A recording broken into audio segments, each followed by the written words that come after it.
Do you like capitalism?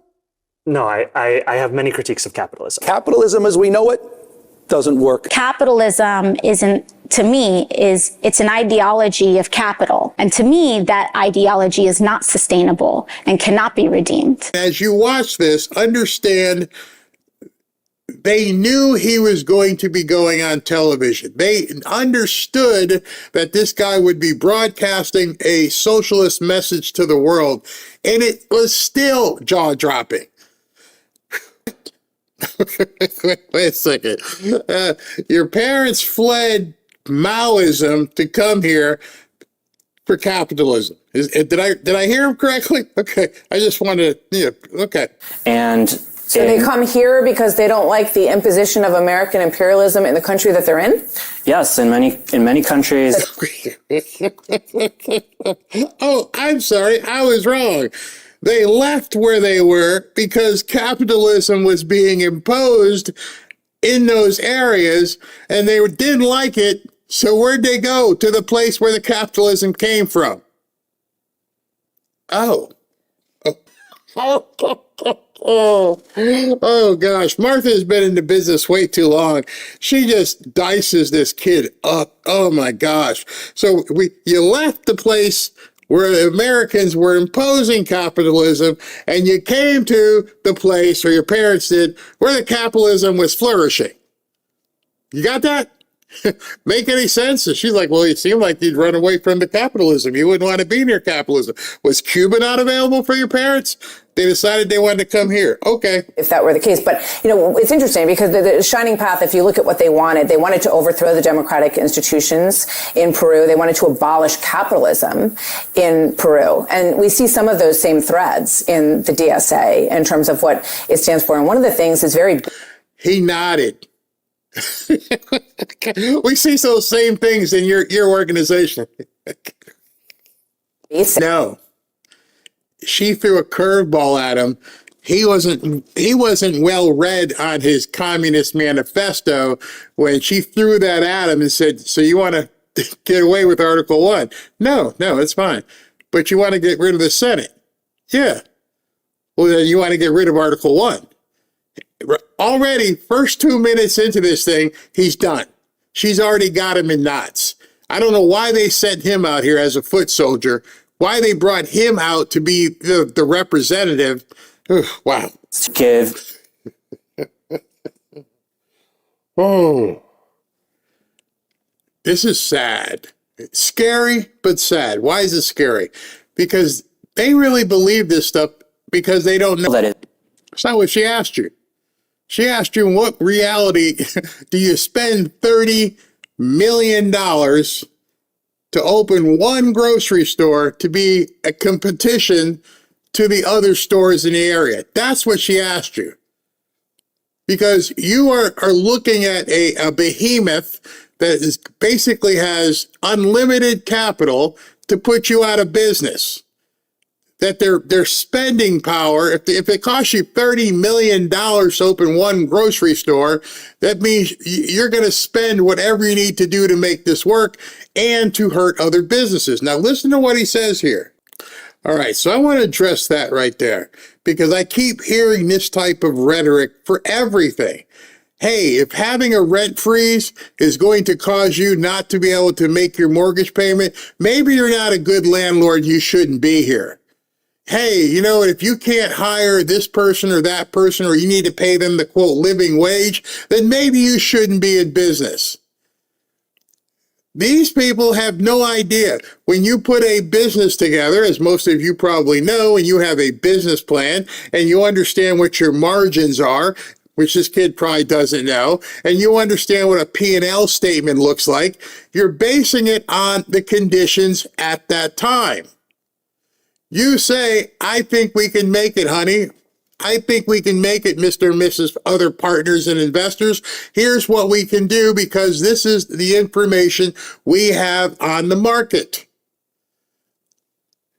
What happens if Home Depot shows up and all of a sudden, a little hardware store can't compete? Well, that hardware store is probably going to have to go away because Home Depot has a much stronger buying power, or a Lowe's.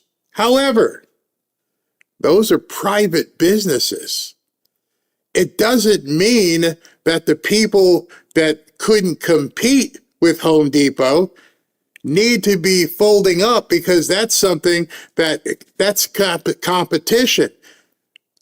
When did we get to a point where the government was going to compete with private businesses, where the government was going to step in and cannibalize business? They don't care.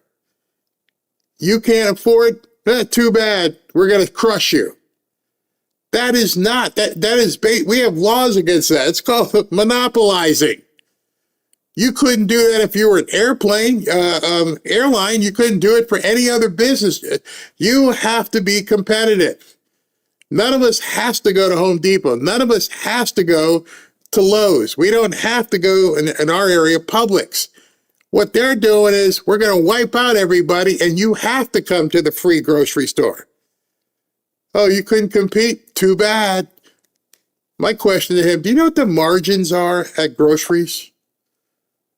Do you understand that the margin for most grocery stores is 2, 3, 4%? They make their money on volume. So you're talking about a variable on their spreadsheet that can easily put somebody out of business. When they did their business plan, they understood we were making 3, 4, 5% margin on something. They did not think that the government at some point was going to come in and compete with private business. I had to stop for a second because somebody, as many people do sometimes, are contrary to what I say. Somebody said the profit margin in a grocery store is 35%. You got that wrong. You're completely wrong. The profit margin in a grocery store is between 1 and 3%. When you look up something, understand what you need to look up, not the markup. The markup may be 35%, as somebody said. The profit margin is 1 to 3, maybe if you're really good, 4%. Big difference. And so the margin that grocers make is very, very tight. 1 to 4. I love how they put their estimates on it. Most voters agree with it. Where? By the way, why don't you go to Sweden? That would be a good question she should have asked him. Why don't you just move to Sweden or Norway? Oh, they won't let you in. They have borders. That's why they can't go to these other countries, so they're trying to infect us. 25%. Is that a bad thing? I just wanted to stop right there. You have to pull yourself up by your bootstraps. You have to be financially responsible. We're all taught that as a young age. He's young. I don't know why he wasn't taught. That's not a bad thing. That is not a character flaw. That actually makes sense. They're looking at that as a bad word. When we Martha, you're better than me. Because at that point, I would have had to hit the Elon Musk video and say, go F yourself. We don't think anybody should be entitled to a 10 or 12% return on an investment. You don't think people need to know this? I don't even do a deal. I won't even look at a real estate deal unless it's double-digit returns. And I guess he's never heard of hard money. They won't lend you any money unless it's probably double-digit returns.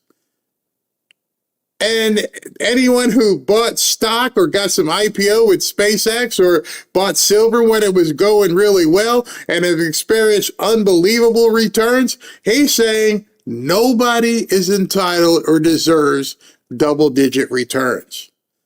The Democrat socialists just said now they don't think or that they should impute upon you what you're allowed to make. Oh my God. What has happened to these kids? Where did they go off the rails? I could not even imagine looking at somebody prospering, somebody's business flourishing and going, man, they probably made 15%. We shouldn't have that. You're not allowed to make 15%. Now think of it. All of you who have owned businesses or have bought stock or bought gold or silver or anything, and the upside, you manage your downside, and the upside is why you got in. You got into that stock. You bought silver. You bought gold. You bought SpaceX. You bought Microsoft or Google. You didn't buy it for a ceiling. And the money you spent allowed those companies to continue growing. And there was never anything, or you said, you know what? As long as I make 10%, I'm good. I'm gonna get rid of it if I get to 10. I'm not allowed to go over 10. You can look on television and see people are doing 10% a year, 12% a year. When I was doing funds, I would offer people 14%. And the investors would love it because they were getting a 14% guaranteed return on a property. My gosh. It's envy that's driving these people. To arbitrarily pick up a number and say you shouldn't be able to do that. Why? We're taking the risk. If I were to buy a property and I was willing to put the money into it, to renovate it, to do everything to make it habitable so somebody could move in, and the market says that this apartment goes for $1,000 a month, and I've done my homework in advance, and I said, if I get $1,000 a month, I'm going to make a 16 or 18% annually, in addition to my appreciation and depreciation. He don't even know about that part. No, you shouldn't be able to do that. Says who? Their investment. That's why we've implemented. No one should have a right to a double-digit return on their investment. No one has a right. That's not. Mark it down. You might not have known it. This is what they're saying it in public. They are telling you this is where we're headed. And they're winning elections. It's not like they're saying this stuff and people are like, they're winning. There's a legion of orcs out there who are convincing other people that you shouldn't be allowed to make certain amount. And if they decide that amount is even lower, let's crank it down. You're not allowed to make more than 5%. You know what? You're not allowed to make more than 3%. It destroys the economy. It goes away. I drive up and down the street looking at for sale signs, come back and do my homework, find out what my cap rate is. This guy probably has no idea what a cap rate is. And I plug it into my computer and what's the cap rate if I buy this at X price? Oh, nope, not going to look at it. Why? It only kicks off like a 6% cap. It ain't worth it to me at this time in my life to look at something that pumps off a 6% cap. All right, look. Oh, this one here, it looks like it's about a 19. Yeah, it's got a 19% cap rate. Oh, yeah. Let's go. Sorry, Barry. What? That other 9%? We'll let you have 9. You're not allowed double digits. We're going to crank it down. You can't have that. Says effing who? No, what are you talking no about? one's in that. That's not in the. I love what she said. What are you talking about? What exactly are you talking about? Understand, as you're looking at little Commie here, somebody cut his hair. Did you ask them if they were making 10%? Somebody shaped up that little Hitler-esque mustache. Somebody made that shirt. Somebody made that jacket. Every single thing that you have on, somebody made and put a price tag according to it. Should they? You need to determine them. Ashley and the grandkids are at a concert tonight. I'm sure I know how much we paid, but it was a lot more than 10%. I don't want to go down this road. I don't want to live in this type of a country. I don't want to associate with people like this. And I'm pretty sure most of you do not want to associate with morons like this. And you definitely don't want them governing you. So just to recap in the last couple minutes here, you've heard one guy say we're going to go away from American law and we're going to, follow the international court and arrest people. And another guy come out and say, you know what? Now we're also going to say you can't make more than 10%. And then earlier, we're going to rip up the Declaration of Independence. And by the way, we're not going to pay any rent. What a lesson. But what we see is that when we implement a but I just think that the idea that no one should make a double-digit profit is the antithesis of the desire to, you can be anything you want to be in New York. I actually, and this goes to an issue of something that you mentioned. Yeah, he can't address that. Why can't he address that? Because that's not what they want. See, it was so ingrained in her, wait a minute, you should be able to do whatever you want. You should be able to reach for the stars. And he just sat there, no. You shouldn't be able to do that. You shouldn't be able to have a grocery store. You shouldn't be able to rent out property. Well, who's going to rent it to them? Oh, the city's going to own it. We're going to foreclose or do eminent domain and give out free apartments to people. You understand the danger that they're sliding into. Just understand this for a second. He offered free childcare. He offered free, what's it called? After school care or whatever, daycare. They want to provide your food. They want to provide your housing. They want to provide your medical. At that point, you become completely beholden to the government. I would venture to say 90+% of the people watching this video and who will watch this video in the future will say, I don't have a dependency on the government to survive. I have my own place to live. I buy my own food. I buy my own car. I go where I want. I go to the movie. I go to the baseball game. I go to where I choose based upon what I can afford. And these people are saying, nope. That's not the world we're going to live in. Everybody has to be right here. Some people will be elevated to happiness and other people will be deflated to misery. How's that going to work? You think everybody's on the same plane, but you're only talking about you miserable people who don't want to do anything, and you're talking about people who are succeeding. We got to chop their legs out and bring them back down here, and these people are going to be miserable. Every single one of you, depending upon your position financially, is probably better off than somebody else. Even though it may not seem like that wherever you are right now. You may say, oh, Barry, I'm struggling. Nope, you're not. According to them. You have more than somebody else has. Well, Barry, I can't even afford to go to a movie. That's all right. You got lights on. You got any money in the bank? What did you have for dinner? Was it spaghetti? Oh, you had a steak. Yeah, no more steak for you. No, you're going to the company store.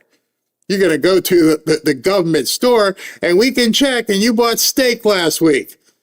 Tequisha, she didn't have steak. So this week, you got to eat Spam, and we're going to let Tequisha have the steak. But I want to buy a steak. Nope. No. You already had it. We looked it up. Also, just so you know, you've been using too much electricity. You didn't keep your thermostat on 78 like we told you. So now we're going to have to, you're going to have to go up to 80, 82. You've been using more than we allotted. You think I'm kidding? Did you think you'd ever hear the mayor of a city in the United States say he wants to listen to the International Criminal Court as jurisdiction? Did you ever think you'd see somebody on a national television show in a movement that is growing say you don't deserve 10%? Even if you're not investing, even if you don't have anything, it should make the skin on the back, the hair on the back of your neck crawl because somebody in a governmental position is telling you what you can or can't do. This is tailor-made for a landslide in November. The more we expose this, the more they expose themselves, we need to tell each other, this is the stuff that Trump can get the rest of the Republicans, wake the F up. This win is being served up to you. It is there to be taken. Quit bitching about the Save America Act and breaking the filibuster. Break it all. Not last question, but what you've heard tonight, do you have any doubt whatsoever in your mind? And I don't normally do the whole thing with hit a number here or hit a number there because I think it's just engagement bait. But I'd love to know if you do you have any doubt in your mind that these asshats wouldn't break the filibuster for what they want to do to you? How fast do you, probably day one, no filibuster, pack the court, do whatever we need to do, shut America down. How do you have any doubt whatsoever? So how many people have that story? My parents did whatever they could do. They clawed. She's, what's her name? Aishna Hashni. She's not from here. And her parents did everything to make sure that the kids had the ability to succeed. It took working 2 jobs. I remember there used to be a joke about Jamaicans. I worked 3 jobs, man. In fact, there was a time I did work 3 jobs. 3. It was, Robin thought I was Superman. I'm like, no, I got to do it. We got to get out of here. We got to make this happen. We got to do this. I worked 3 jobs. Most of you probably have worked 2 or 3 jobs. You did what was necessary. You can't look at somebody and go, you hungry? It's going to be a long night. You know what's worse than looking at somebody seeing them hungry? When you live up north and it's cold and you can't pay for the electricity or the heat. How do you just decide, you'll be all right, here's a blanket. Oh, Dad, it's like 5 degrees outside. If you've never experienced that, let me tell you a quick anecdote. I never experienced it because we couldn't pay for it. I experienced it because the gauge on our oil tank wasn't working. And I'm like, okay, well, the guy will be here tomorrow. We'll be good. We'll get through the night. And then all of a sudden, about 1 o'clock in the morning, you started feels chilly. Somebody leave a window open somewhere? And what had happened, I don't know if you guys ever lived up north, but the oil ran out. There was no more oil in the tank. The system shuts down. You got no heat. And it wasn't because of financial, it was because of ineptitude. I didn't get the gauge. And I looked over and Robin's like, are you serious? Come on, honey. We'll just we'll stay warm.